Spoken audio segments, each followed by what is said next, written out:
What's up, everybody? Welcome back to another episode of Growing Pains, how to run a profitable window film business. I got Matt here with us. And today the topic is, what does a CEO do? Matt's the CEO, so he's here to talk all about it. So Matt, go ahead and kick it off. Cool. Thanks, Johnny. Yeah, I've always, this topic has been on my mind because I have two kids, and my son will often ask me, like, when I go to work, he's like, "What do you do all day?" And it made me think, and I'm like, what do I do all day? Like, what do I do all day as a CEO, right? And so, and it may be different in depending on where your business is.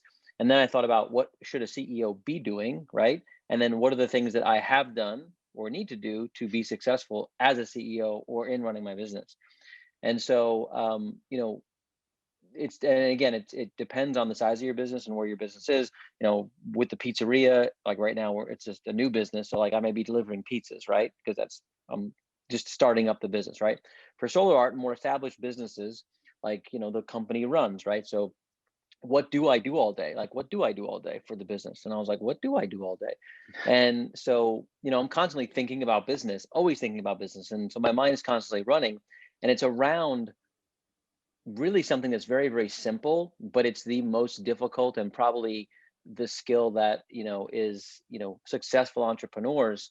It's the one that I would say is the most important for any entrepreneur, and that is finding, retaining, and I would say motivating and putting other people, employees, in a position to succeed.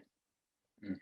So as a CEO, you don't want to be doing the actual operations of the business, because you're limited in capacity in what you can do.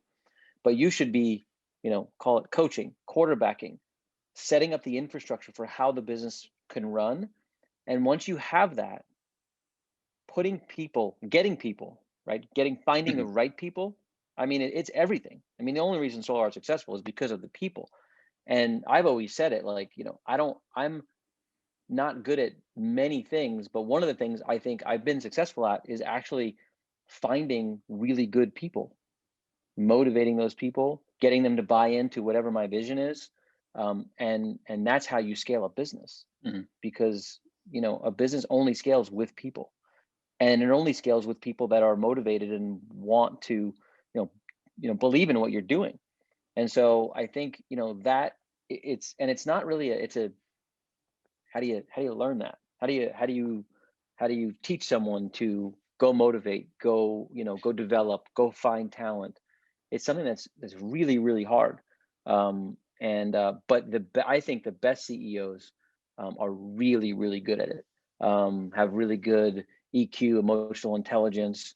Um, they understand people, and I think understanding people is one of the keys to growing. So what I do, when I think about what I do, is just that, like, what people can I add to the business? What are my employees today, like, how are they feeling about the business? Like, are they happy? Are they in a position to grow? Like, constantly thinking about that is, I think, one of the most important elements in what a CEO needs to be doing. He needs to be thinking about his employees. I mean, there's operational things you should be thinking about, like how the business runs and the functions of a business, and selling and marketing and operations. And, those are tangible things that, you could touch, you could see. But the intangibles of, the people aspect of it, I mean, and it's constantly evolving, because people, people change, people leave the company, new people come to the company. And so, but I mean, it's all about the people. And so I think the best CEOs will learn to develop their people skills in the best way they can. And the ones that can't, you'll find, won't be able to scale a company up, I mean, in the rare instances of, like, a Steve Jobs, who was an asshole, but grew company to Apple to whatever. But, like, he did it in a way which was, like, he was just so different and so innovative that his lack of people skills, like, it didn't matter, because he had so much on the other end, which is really, probably unusual, right? Mm. But if he didn't have all that talent, he would just be another asshole, running a business, right? Right. But he happened to be a genius, so he was an asshole with the genius that thing. Right. So, Right. so anyway, so that's kind of what in a long answer to in my feelings of what in a window film business you should be thinking about your business, how to scale your business, and thinking about your people and investing in your people, which the one thing you can invest in a company is your people. I mean, it's the most important thing you can invest in, because it is the variable between successful and unsuccessful businesses, hands down. And any business owner will tell you that, like that, how much can one person do? Like, you can't physically do, you know, Mm, the actions that are required in your business. You need people to do them for you. And if right. you have good people that do it good, then it's successful, and you can motivate them and they're happy. And so, I mean, all about the people, focus on people, and I mean, you'll be successful. Yeah. Question for that. So you've been running Solar for many years now, 10 plus years now.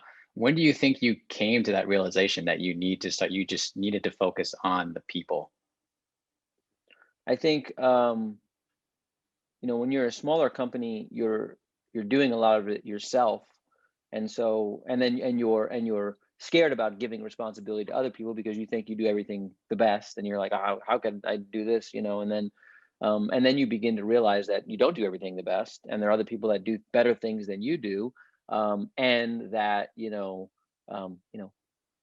90% is better than 100%, because you're never going to get 100% nothing's ever going to be perfect.